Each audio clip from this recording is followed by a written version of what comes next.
I don't know. I'd say I'm reasonable. Okay, that's completely unreasonable. I'm reasonable. I'm unreasonable. You have no idea just how reasonable I have been. Reasonable synonyms are sensible, rational, practical, fair, appropriate.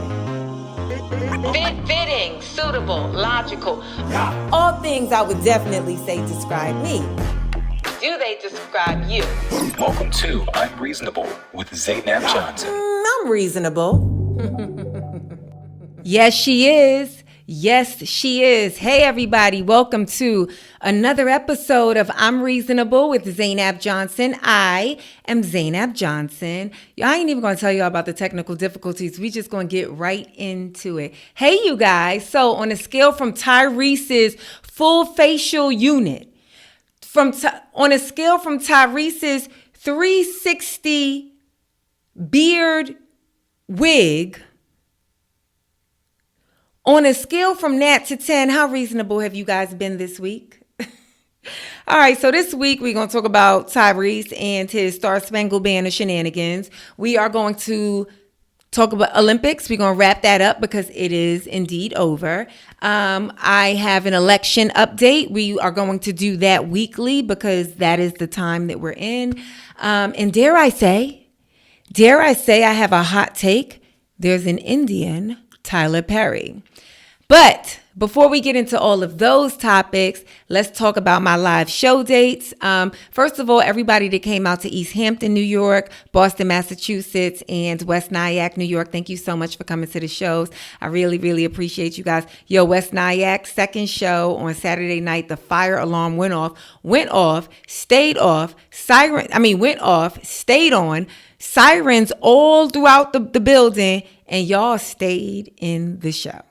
And this was after I did an hour, right? So all of it after an hour was extra and y'all still stayed there, which was really unreasonable, but I appreciate it. We was like, we don't care.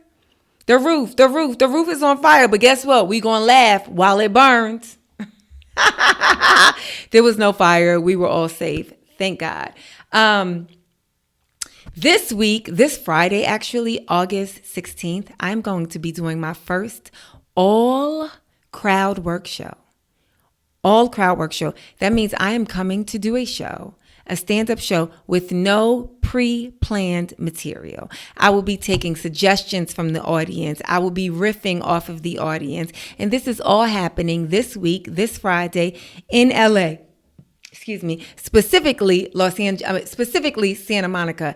8 p.m. show at the Crow. There is free ample parking. There's a huge parking lot, so you won't have to look for parking. You know how comedy clubs, they force you to either buy 2 drinks or buy 2 item menus. This club, you don't have to do that. There are snacks and beverages that you can choose to purchase if you want, but it is not required. So just come ready to have a good time. There, I think, are a few tickets left. As I'm taping this, there's less than 10 tickets left. So if you're in Los Angeles and you want to come, it's this Friday, 8 p.m. Make sure you click on the link right now and try and get the last ticket that is available. It'll be my last time performing, actually, for probably a month and a half, which brings me to my not so good news. I'm so sorry to be the bearer of bad news, you guys.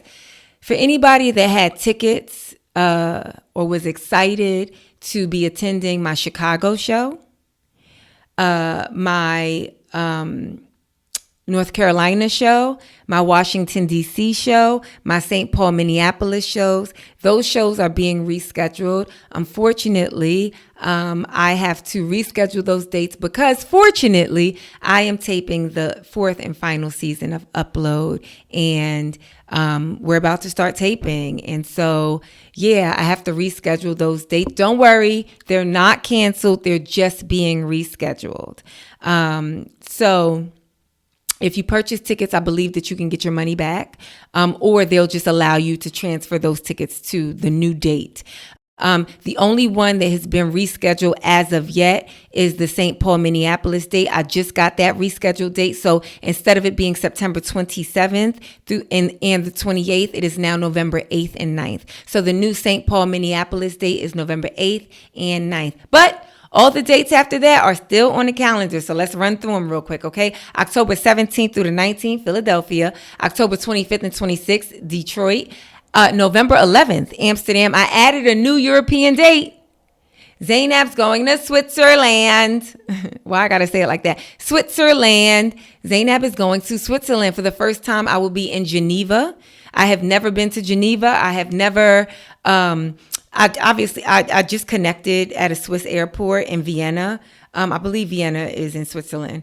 But I have never, outside of that, never been to Switzerland, never performed. And so November 14th, it will be my first time. I'm doing one show in Geneva. November 15th and 16th, Paris. November 18th through the 23rd, London. I've added more London shows. So I haven't added more dates, but I've added more shows. So the 20th, the 21st, 22nd, and 23rd, Thursday, Friday, Saturday shows, instead of just being an early 7 p.m. show, I've added a late show, so a 9:15 show, okay? After that, November 29th through December 1st, Ontario, California. December 4th through, actually just December 4th, one night only, Austin, Texas. And then to wrap this all up, December 6th through the 8th, Houston, Texas. The link for those tickets are in the details of this podcast. Make sure that you click the link. The tickets are on sale right now. While I have you, go ahead and hit that subscribe button. It's totally free to subscribe. It don't cost you nothing to subscribe. So go ahead and hit that subscribe button. And while you at it, give me that thumbs up. Like this video. It helps it move up in the algorithm. And that is helpful and appreciative. And it also lets me know that you like what I'm doing and I should keep doing what I'm doing. All right, let's get right into it. What's up with Z? What's up with me? So last week I was in Cairo, and I actually did a live from Cairo. So you can watch that live from Cairo on my page. If you just go to my page and go to the live tab, you'll see that there is a video. I think it's a little bit over an hour where I went live from my hotel room in Cairo, and it's called Zainab Johnson Live from Egypt. So check that out. So I was in Cairo 3 days for work and then 3 days for, just vacation, touristy things. Really, really wonderful and educational experience. I'm really, really grateful that I got to have this experience. So when I was traveling back, I flew from Cairo to Los Angeles.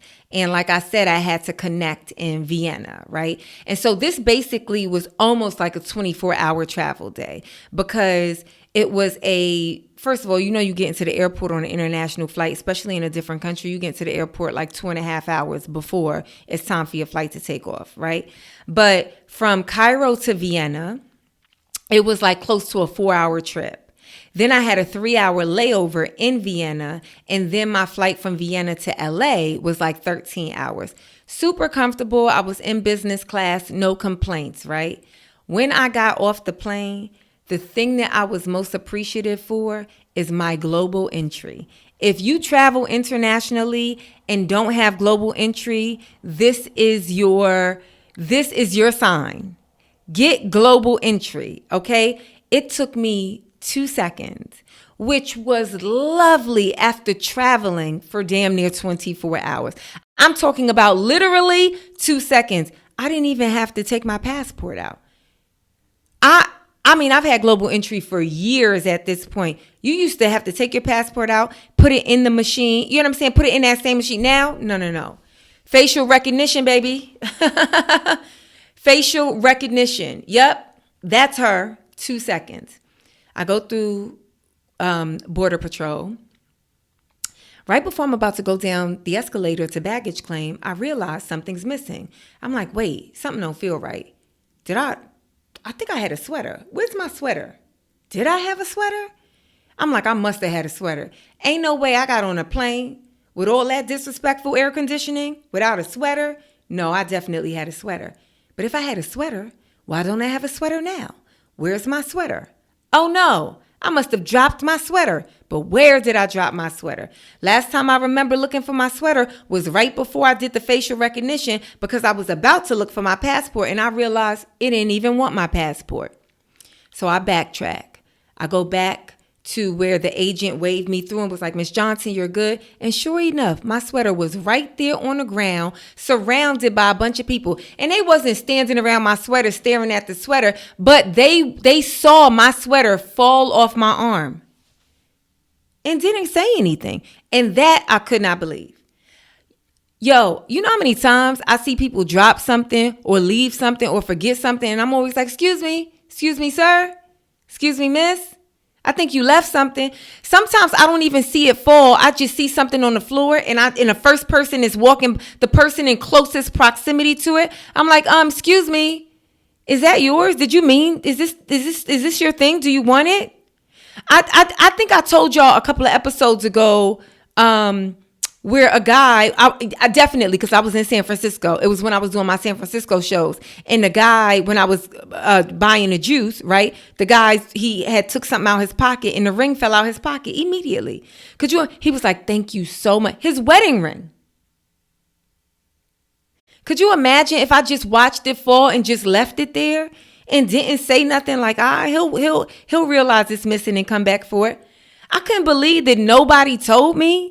I didn't expect the agent to tell me because, the agent is in the booth. So the agent doesn't see my sweater drop. But all the people behind me, ain't nobody going to be like, excuse me, miss, you want your sweater? And it looks like a pretty good sweater. It looks like a sweater most people wouldn't want to lose. So I ask you guys, I pose the question to you, my I'm reasonable listeners, my I'm reasonable watchers. Is it a reasonable expectation, because it is the expectation that I have, that one human being is going to do the very simple, the very courteous, the very easy thing and let another human being know when they've dropped something, when they've left a piece of their property behind? That is my expectation of other human beings. Is that reasonable or unreasonable? Let me know. Okay, so let's get into these main topics, right? Let's see, what should we start with first? You know what? Let's check in on our election, right? We are in the year 2024, and so the first week of November 2024, we have our presidential election coming up. And so every week we're going to have a check-in, okay? Just to kind of see where we're at. Let's discuss it, okay? We're not going to spend a lot of time on it because this is an ongoing thing, right? Until the inevitable, whatever that is. Today, Black women for Kamala, white women for Kamala, white men for Kamala, Black men for Kamala, comics for Kamala, queers for Kamala, animals for Kamala, dogs for Kamala, cats for Kamala, Kamalas for Kamala, everyone's for Kamala. Yo, if another Us for Kamala group pops up, I ain't going to do nothing but smile because I actually really like it. Everybody is for Kamala except the Republicans. The Republicans, they're upset.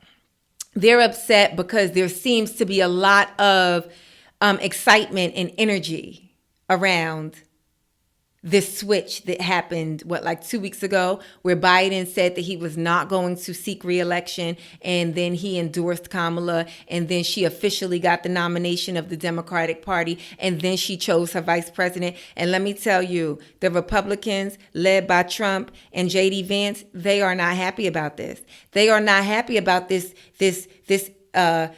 insurgence of energy. They got a problem with it. So much so they like, can somebody bring Joe back? I know we kept calling him Sleepy, but we'd rather have him. They calling. Cause they older. I can't even do the sound effect. Freak. But listen, they calling for Joe and they're getting the same message. Do. The message the Do. The number you dialed is no longer in service. Please hang up and try your call again. So, I haven't done an episode since this happened because it happened when I was in Cairo, but Kamala picked her VP running mate. She picked Senator Tim Walz. And they're actually polling pretty well. I don't know if they're polling better than Trump yet, but they're polling definitely much stronger than Biden was polling. And that's a good thing because that's an improvement. Did y'all know J.D. Vance is 40 years old? I mean, like, just turned 40 like last week.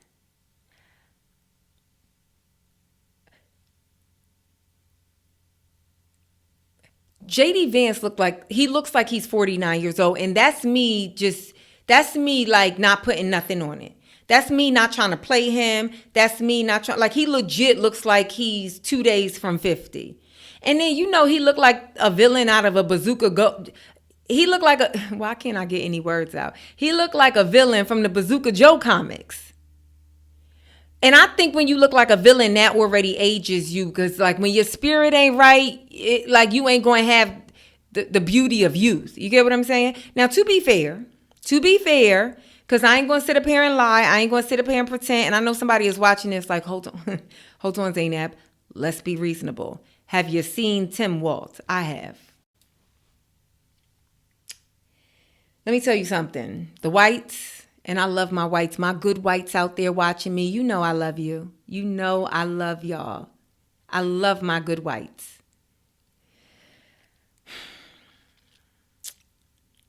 But the way y'all age, now that's what we need to study. All the other stuff that y'all be, preoccupying your time with, y'all need to find a cure for aging. And it ain't a vampire facial. It ain't, I don't know. Don't be out here trying to suck the blood out of babies. This is just a cross that y'all got to bear. Tim Walz do look like he about 74 years old. He's only 60. But he do look like he's 74. But here's the difference between his old looking ass and J.D. Vance's old looking ass. Tim Walz look like he'll help you change a flat tire, right? He seemed like not only will he help you change a flat tire, he going to have the quarter because you a millennial. You a millennial or you Gen Z. Or so you ain't even got no change. You ain't felt money in your hand in the past 10 years. You ain't had, because you've been paying everything on your credit card or your debit card. And then in the past 2 years, you only use Apple Pay or Google Pay or whatever digital wallet you have. But our nice, good white uncle Tim Walz, he still got quarters. He still has quarters. He going to change your tire. He going to give you a quarter for the air machine to make sure the air got the right amount of tire. The tire got the right amount of tire pressure, the right amount of air in it. And while you waiting for everything to get situated, he probably going to buy you a nice ice cold beverage and tell you some good dad jokes. That's what Tim Walz looks like. And I'm fine with that. I'm fine with him looking older if he looking like Kris Kringle and he bringing us gifts. Okay? Anywho,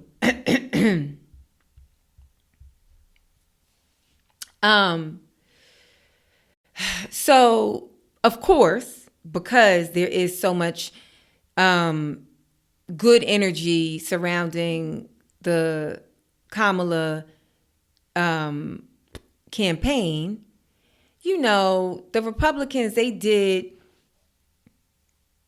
the Republicans led by Trump, like the Trump supporters, they did, in Trump's campaign, they did what we expected them to do, which is try to berate her, try to assassinate her character. And here's the thing. I have no problem with you calling somebody out, talking about their policies, talking about the decisions that they made in the past that you believe did not service the people, did not service the country, if you feel like they are double talking or you feel like they're lying or I have no problem with candidates calling that out in one another. That's the whole point of this, right?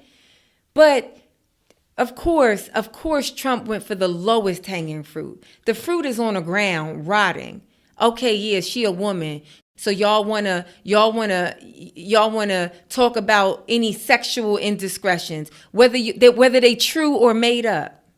First of all, we out here with Sexy Red, Megan Thee Stallion, and Cardi B and Doja Cat being some of the biggest female artists. So if you think sex is taboo, if you think we about to throw somebody away just because they had a rendezvous, but that's the double standard that men try to put on women all the time. Oh, she can't be president? Why? Cause she was clerking at the court and she was messing around with somebody else that was clerking at the court. That sounds like 19 seasons of Grey's Anatomy to me. That sounds like 22 seasons of ER to me, because all they do is mix and mingle with the people that they work with, and somehow that's Emmy-nominated, Emmy Award-winning television. We couldn't wait for Quinta and Tyler to get together on Abbott Elementary. That's prime time television. But for some reason, when people in their same profession get together at work and then they try and be a president, you like, oh, she a hoe. How? This seems like a good prime time script. This seems like a script Sony would have paid hundreds of thousands of dollars for. They went for the lowest stuff. They went for her identity. The thing that got me is and here's the thing, we don't even care. You could say, oh, today she's Indian, today, and now she's not Indian, now she's black, she'll be whatever. Here's the thing that you're not understanding. We don't care that she's black, and we don't care that she's Indian. Only thing we care about is that she's not you, Trump. That's actually the only thing we care about. That's all she actually got to worry about, is not being you. Because you're so bad to reasonable people. You're so bad to the people that don't like you. We don't care as long as it's not you. But here's the thing that got me. When they try to come after her qualifications, whether she's qualified or not, that's the craziest thing to me. Because the most unqualified person in the history of United States politics is Donald J. Trump. He's so unqualified that when Donald Trump became president in 2016, everybody thought they could be president. Now, I know y'all like, well, Obama became president in 2008, and that made a lot of little black kids feel like they could become president one day. Sure. The image, right, of something that seemed impossible that we have never seen before. I'm going to be very honest with you. Obama being president actually was much more fulfilling for older black people, older people interested in change and interested in equality and interested in telling true and diverse stories of America than younger people. Because younger people, kids, they actually don't know no president besides Obama. They came into the world and the first thing they saw was a black president. That's their existence. So it's the people who've lived through multiple, many presidencies that when Obama came along, it was like, oh, this is something we thought we would never get. We thought we'd never see in our lifetime. And look, we got it. But here's the thing about Barack Obama. Barack Obama was exceptional. Barack Obama was highly educated, top of his class, very charismatic, very smart, very capable, good looking, young, all of those things. Had a dynamic wife, 2 perfect looking, beautiful daughters. Obama was exceptional. Obama was almost like the magical Negro, that term. So people didn't look at Obama and feel like, oh, he's president now, I could become president. Oh, no. You see Obama's resume? It's a lot of people that's like, I mean, he black, but we ain't the same. No. Obama was and is exceptional. So it wasn't rocket science. Besides the color of his skin, it was not rocket science that he became president. Donald Trump had everybody thinking they could be president. That's how Kanye started. That's why Kanye was like, oh, I'm going to be president. Kanye put 2 and 2 together. It didn't equal 5, but he tried to make the math. He said, wait a second, Obama was president. I'm black. He black. And Donald Trump is president. Well, I know I got more. Oh, and he put some red hats together. Well, I got a whole clothing line. Yeah, so let me go be president, because if he could do it, Trump made every below average degenerate feel like, yo, the sky's the limit. The sky's the limit. So if anyone, the irony for Donald Trump specifically, I ain't even talk about J.D. Vance. The irony for Donald Trump specifically to say Kamala's not qualified, the hypocrisy,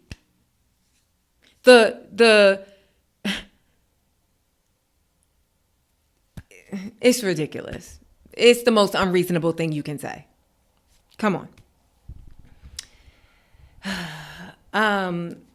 Anywho, they are sitting down, meeting with people. Trump sat with Elon Musk, did an interview. He's been coming across. He ain't giving no new information, but I think definitely his sit down, his interviews, aside from when he sat down with the black journalist, like that didn't help him. I think it helped the people who. I think if we're talking about people who already ain't gonna vote for him, their vote being solidified or them being very comfortable in that vote, and then maybe possible like undecided people, then that interview with the black journalist did not help him. But the other interviews, like with the social media person, it's like a big social media person that he sat down with, somebody who has a big following, and the Elon Musk interview, which, I mean, we might as well just change Twitter X to Trump, because it's just like, whatever. Anywho, this is what they're doing. They're campaigning. They are putting out commercials. They doing interviews. They trying to put together they policies. They trying to strategize to, this is a game. This is a game of checkers disguised as a game of chess. The Olympics. Let's get into it. So, breakdancing in the Olympics, grand opening, grand closing. Yeah, so if you guys don't know, the Olympics are officially over. They ended on August 11th, which was this past Sunday. A lot of people don't know this, and obviously it's not getting any. I mean, I've heard them not even like throw to like an alley-oop, but the Paralympics are actually coming up, and those are also taking place in Paris, and it is towards the end of the month. So while I don't want to say the regular Olympics, but the main Olympic Games are over. And so is breakdancing. One of the biggest stories to come out of the Olympics this year was at the very beginning when breakdancing was announced. I think I talked about this 2 weeks ago. Breakdancing was announced. It was kind of protested. People were like, hey, this isn't a sport, and it shouldn't be included in the Olympics. And the Olympics committee decided to, in an attempt to garner younger viewership and younger interest. And then a white lady from Australia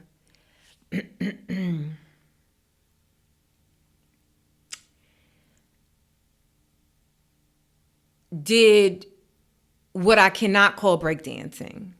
And and the internet went crazy. She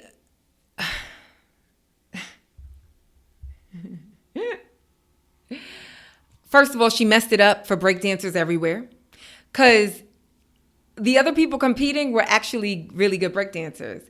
But we'll never know. We'll never know, because she was so bad that overshadowed everything. She was so bad. And here's the problem that I have.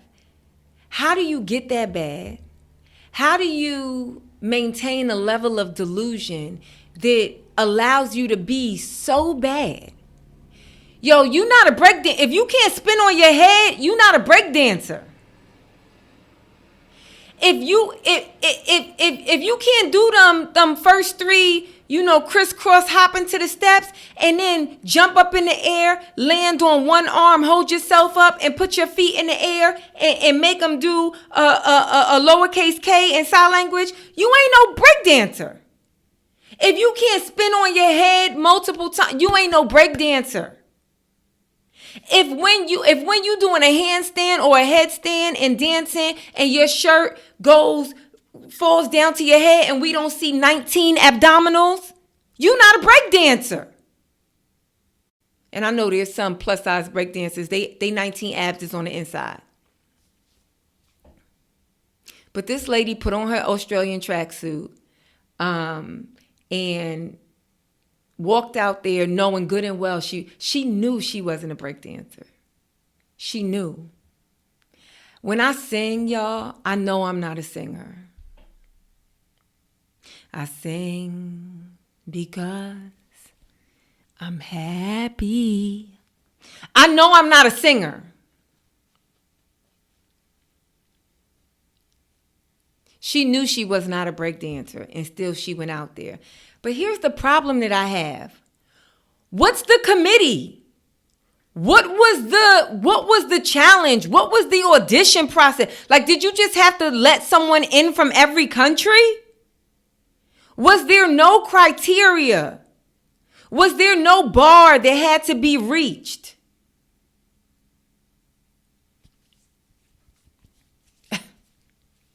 Here's the thing about allyship. Sometimes being an ally, sometimes doing the right thing is sitting down and being a spectator. Watching from the sidelines. That looks so good. I know I cannot do that. I have nothing in my physical capability says that I am going to be able to do that. So let me sit on the sidelines and watch and enjoy. That's sometimes the best allyship that you can have. Is to recognize that for some reason, your positioning in the world, for some reason, they gonna let you do the bullshit. They gonna let you do the bullshit, and you gotta say, I know this is some bullshit. And I know they gonna let me do it, but you know what? Out of respect for all 20 of y'all that's been spinning on your head since the day this was announced. Y'all been spinning on y'all head since 82. Y'all been spinning on y'all head since the birth of J.D. Vance. I'm going to go ahead and sit this one out because I know that I am incapable of doing this. Why would she? Why? And it really, really sucks. Like when I say this white lady messed it up, I really mean that. I truly, truly mean that, because I believe that I did a show actually at the Laugh Factory a couple of weeks ago, and this guy, white guy, got on stage, did a set. He was terrible. He was terrible. I can't even call it a set. He was terrible. The audience was dead quiet. They couldn't believe how bad he was. He was up there being bad with confidence. I go up. The host don't even address it. When the host gets him off stage, before she brings me back on stage, she don't even address it.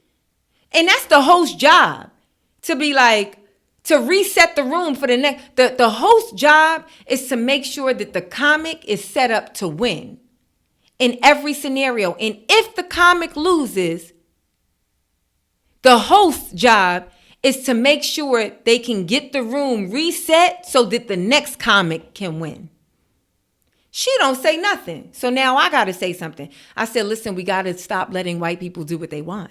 The whole crowd bust out laughing because I addressed the elephant in the room. And let me tell you something, guys.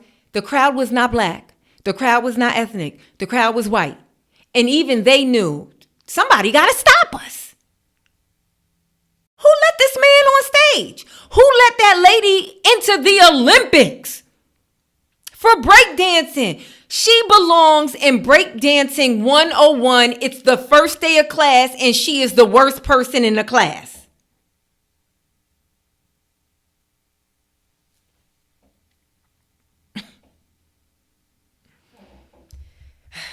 That ain't even what I'm here to talk about. I do feel like a lot of negative. 2 weeks ago, I posed the question, was France a reasonable country to be hosting the Olympics? And I still don't know. And this is, I'm sure that there are people watching who are either French or living in France. And, I know so many people enjoyed it. And the Olympics are very enjoyable. I actually recognized it when I was watching some of the competitions. I'm like, why does this feel so good? It's like where clearly countries are in opposition. Why does this feel so good? And it basically, because it's like fun war. It's like, oh, we get to be patriotic. We get to root for ourselves. We get to root for our people. We get to go against countries. We get to openly and proudly be like, we're better than you, or y'all are better than us in this or whatever. And don't nobody die. That's what's like really fun and beautiful about the Olympics. We all opposition, we all trying to win, but don't nobody die. There ain't a bunch of casualties. It ain't children being bombed. That's what's so fun about the Olympics. But I just felt like there were so many negative stories that kind of overshadowed at times the fun of the Olympics. When Sha'Carri and the other runner, when they wouldn't let them in. And so I think that was the race where Sha'Carri took home the silver. She went in and didn't have time to warm up. Like she did like a brief warm up before, and then she won silver. The other girl, I think she bowed out of the race. I just recently saw a video of Steph Curry's wife and the baby. They wouldn't let them like get to the car or something. Like, I saw videos where people, and I don't know if this is true or not. Y'all can let me know in the comments. But people were showing like the accommodations for the volunteers and the athletes. Hold on. So y'all saying these are the best men and women in the countries of all the countries? Not only is this generating so much money for whoever, first of all, it's generating so much money for the people that get to broadcast this, for the sponsors that it's generating so much money, but also it's generating money if they're bringing home gold, silver, bronze medals. And this is how y'all treat them? This is how y'all got them set up. Speaking of bronze medals, this is actually what I want to talk about. Jordan Chiles. So if you don't, Jordan Chiles is a gymnast. She is a gymnast that competes for USA, and she won bronze in the mat competition. So when they be on just the flat mat and it's a big square and they be doing a bunch of flips and dancing and music and all whatever. It's really, really beautiful. And I feel like we've been seeing Jordan Chiles like for years because she always has like really good mat routines. Like I think that's her thing. Like she got like, it's like, girl, I mean, when you done with this, go on tour with Chris Brown. You know what I'm saying? Because you got moves, So she did her mat routine. They scored her mat routine, and the scorer put her in 5th place, right? That's no medals. She's in 5th place. But then the coach realizes, like, wait a second, she did this move, and y'all didn't give her credit for this move. Y'all tallied her score wrong because this move gets this amount of points, which I ain't even know that that's how gymnastics work. But this specific move gets this amount of points, and y'all have not tallied those points in. And they like, oh, shoot, you right. Damn, our bad. Let's tally those points in. Once they tallied the points in, it moved her from being 5th to 3rd, which is the bronze medal, right? So then I think it was 2 Romanian girls that she had passed that were initially in 3rd and 4th place, and then she bumped them to 4th and 5th place, essentially taking the medal, right? But the Romanian representatives was like, technicality here, yeah, sure, she was better than us on the mat. However, the coach didn't appeal the decision within the time desired. So apparently, the coach is supposed to appeal the score. Any discrepancies in the score, he or she is supposed to appeal that within 60 seconds. The Team USA coach appealed it in 64 seconds. So 4 seconds over the limit. And that's what made Jordan Chiles lose her bronze medal. How unreasonable is that? Y'all let me know.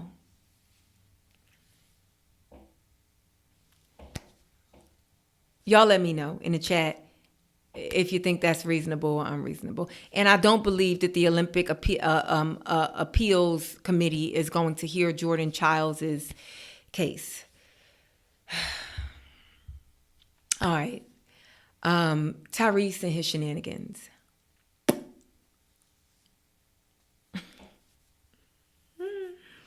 Tyrese sang the national anthem at a Rams game. The NFL season has officially started, and the Rams invited Tyrese to perform the national anthem, which is a no-brainer. Tyrese has a beautiful voice.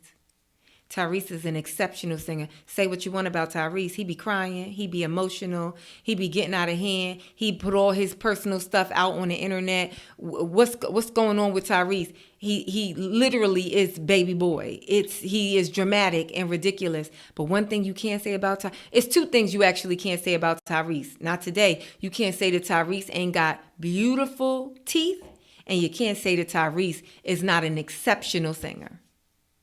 Because he got beautiful teeth and he's an exceptional singer. But let's watch.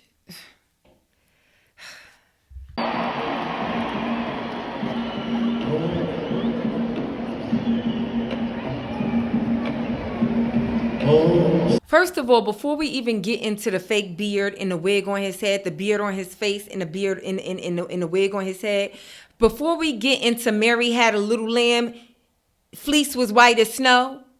Fleece was actually jet black on Tyrese. Before we get into the ridiculous of that, the unreasonable, the unreasonable nature of that, why is he bopping like that? Tyrese bopping like, hang all the mistletoe. I'm gonna get to know you better. I can't sing. I know that. He bopping like he's singing Chris Brown's version of This Christmas. Do y'all remember when we met Tyrese? We met Tyrese on a Coca-Cola commercial.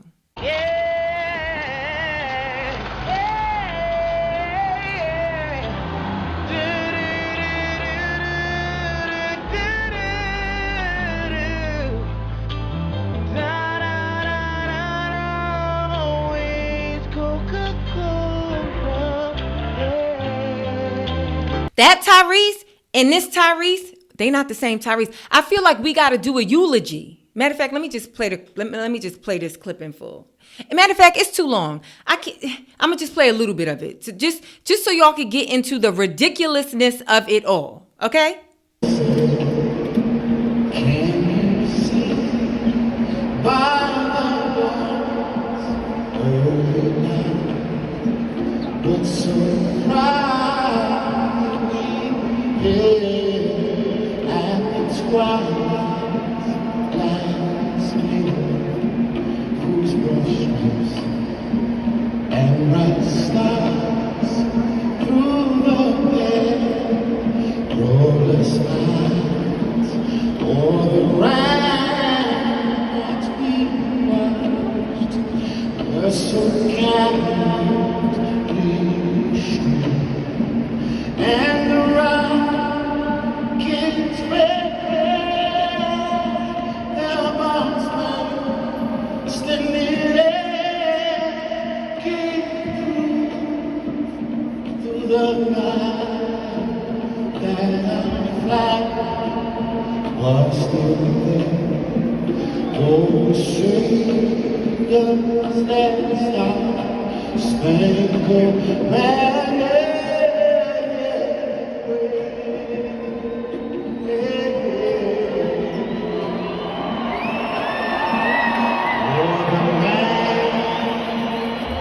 If you love your country, make some noise right now.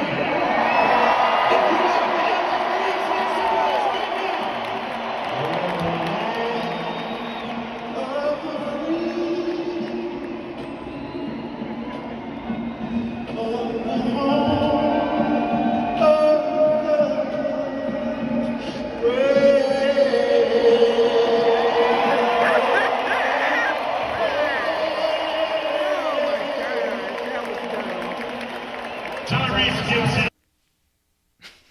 The players is looking like, bruh. Why, you see the one guy in the gray shirt? He looked like, bruh. Come on, bruh. Why you? I'm the one that recommended you, bruh. Oh, don't do me like this, bruh. Man, why you just couldn't come and sing? Sweet lady, won't you be my? That's who we like. Why couldn't you just come and sing? Why couldn't you just give us pure vocals? With the lyrics. Then Tyrese talk about who proud to be an American. Ain't nobody ask you for no hype. You had one job, my G. You had one job. Here's the thing. So they said online that he was trying to like pay homage to or redo like a Marvin Gaye moment, which makes no sense to me. Because what is it, the anniversary? First of all, who asked you to do that? Is it the anniversary? Marvin Gaye wasn't even at a football game. He was at an NBA game. I believe it was the All-Star game. But is it his anniversary? Like, what would make you do that? And to pay tribute or to pay homage to Marvin Gaye don't mean you got to put on a unit. I don't even like the unit. The unit don't look Atlanta official. The unit, and why you got on a Scully on top? Tyrese, we never known you to have hair. So why would you come on looking like you in full character? And I don't know if this is too dramatic, but hear me out. I wondered when I saw this, because it was so unreasonable to me. I wondered, like, dang, does Tyrese like know his father? Like, does he have like a good relationship with his father? Did he grow up with his father? Because I do find that when men, especially like celebrity men, public facing men, when they try to recreate these other public figures that the world had an admiration for, the world has an affinity for, and it's an affinity that the world has had for the person while they were alive, and if they're dead, long after their death. You know what I'm saying? Marvin Gaye, icon, sexy,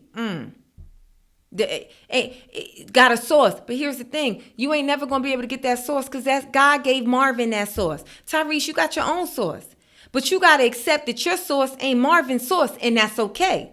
Your sauce was you supposed to show up with the bald head, the nice teeth, and you were supposed to sing, Tyrese. We were supposed to see every single one of your teeth as you sang, as you filled that arena, as you filled that, it's a stadium, forgive me, as you filled that football stadium with your beautiful vocals.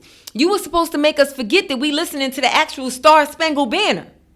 That's how beautiful you were supposed to be sounding, Tyrese. But instead you came out here acting like the white lady breakdancer in full character, knowing you want some BS. And I don't understand why, because unlike the white lady breakdancer, you truly have a supreme level of talent.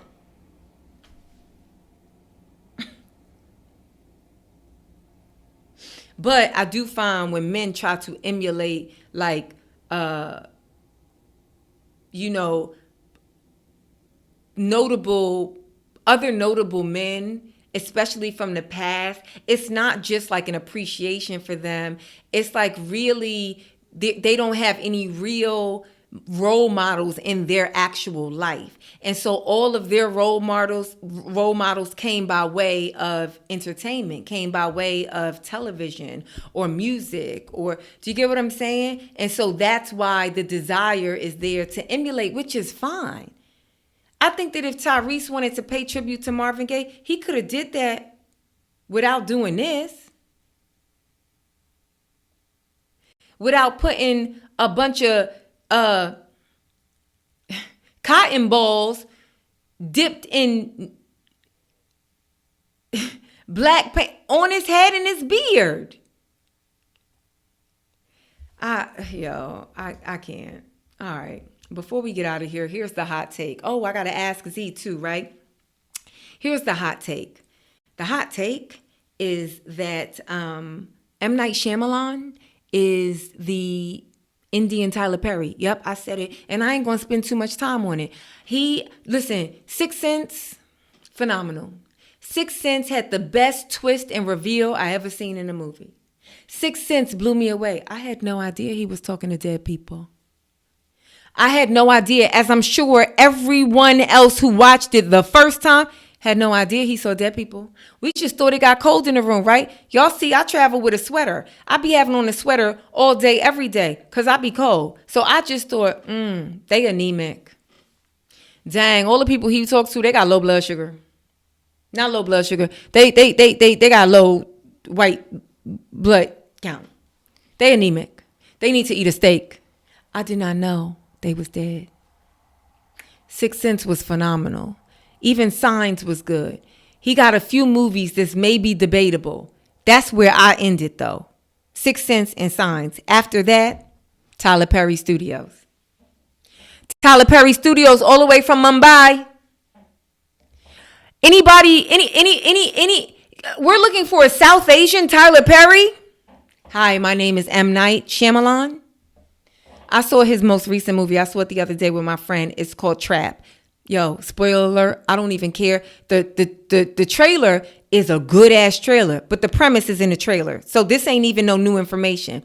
Basically, a serial killer takes his daughter to the concert and finds out at the concert that the whole concert was set up to trap him. Dope premise. We already know what we watching. What we watching is, will he be trapped or will he be able to get out? How do you make that terrible? I booed at the end. Credits roll. Boo! Booed. The acting was terrible. Josh Hartnett wasn't terrible. I love Josh Hartnett. He wasn't terrible, but he wasn't good. And we all know Josh Hartnett can act down. Everybody in the movie was terrible. Except the daughter, she wasn't bad. And the girl who's playing like the pop star, who turns out to be M. Night Shyamalan's daughter. Now, I ain't got no problem with that. You did a whole movie to try and platform your daughter. Yo, do what you do. Do what the whites do. I ain't got no problem with that. But make it good. Please, make it good. Now, I'm saying the acting was terrible, but here's what you got to understand. I don't believe anybody in the movie was a bad actor. I believe they were directed to be bad. The script, abysmal. The script, terrible. The script, I couldn't believe it. I'm talking about the first 3 sentences of the film. You like, oh, wait. Oh, no. Did they run this past the Writers Guild? My friend that was with me, she was so upset. I think the only reason why she was contained in her seat was because I maintained the level of like, I'm going to try and see it all the way through, which I did. Like, wait a second, it can't be this bad. It can't be this bad. Like 10 years ago, just so y'all know this isn't a new thing. Like 10 years ago, my friend and I, we was at the theater, the AMC theater in Burbank. This trailer started playing. I can't remember for what movie. This trailer started playing. The trailer was so good. The entire theater is on the edge of their seat, completely engaged with the trailer. Like, oh my God, this thing looks amazing. And then right at the end of the trailer, it said, from M. Night Shyamalan. The entire theater went like this. The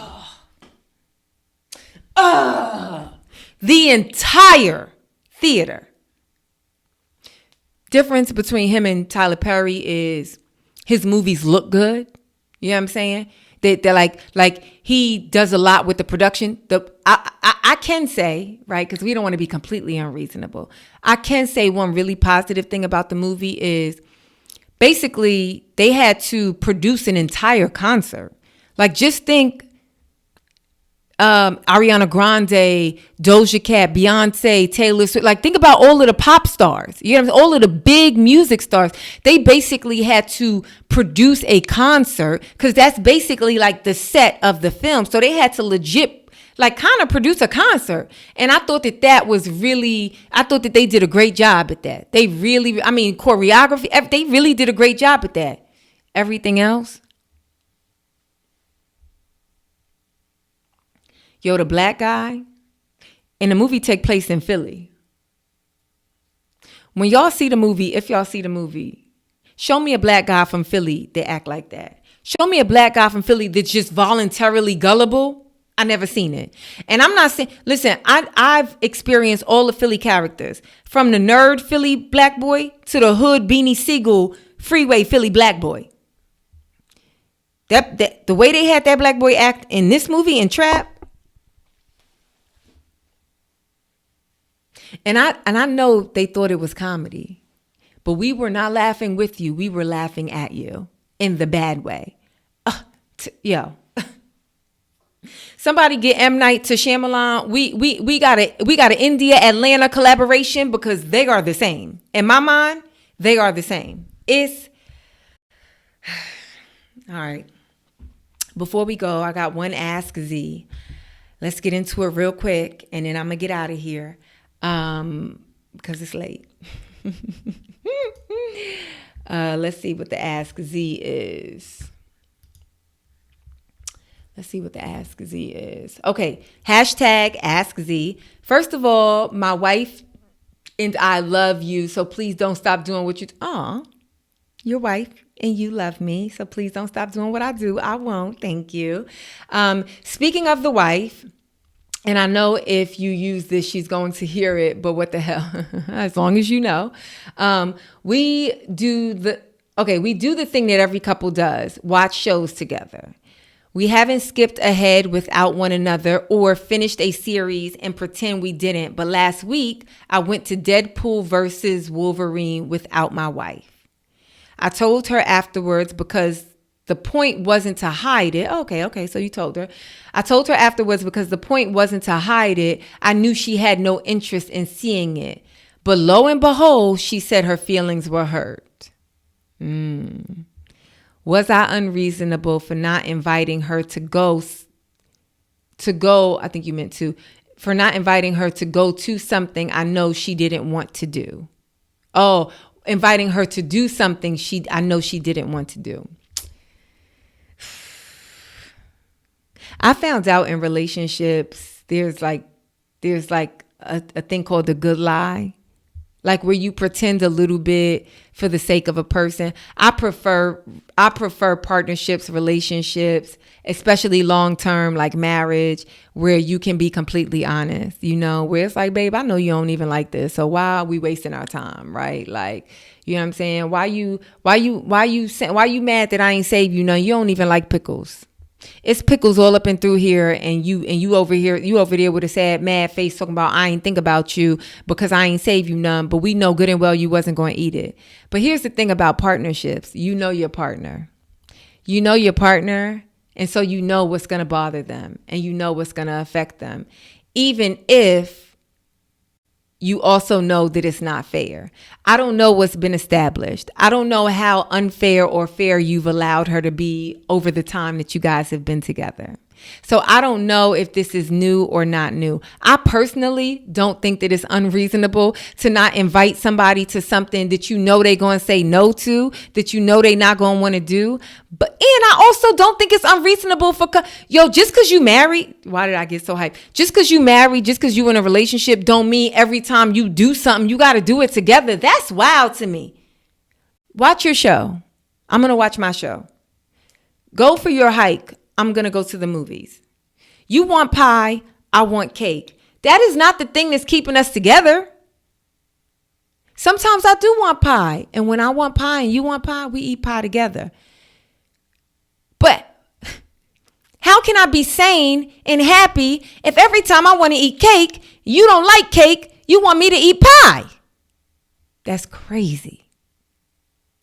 So it's like, I don't really know what you guys' relationship has been. Like, do you normally ask her to do stuff that you probably have a good inclination that she's going to say no to, but you give her the opportunity to say no? I think there's also that thing of like, well, maybe I changed my mind. And if you don't run it past me, then how will you know if I have a difference, if I'm feeling different about the thing, you know? I think it's something that's, whether you were being reasonable or not, I think I could probably argue both, right? But I think it's something to talk about. I think it's something to be like, hey, it seems like kind of unfair, and it seems like I'm pacifying you if I come to you with things that I know are a non-starter for you. If I come to you with things that I know you don't really have an interest in.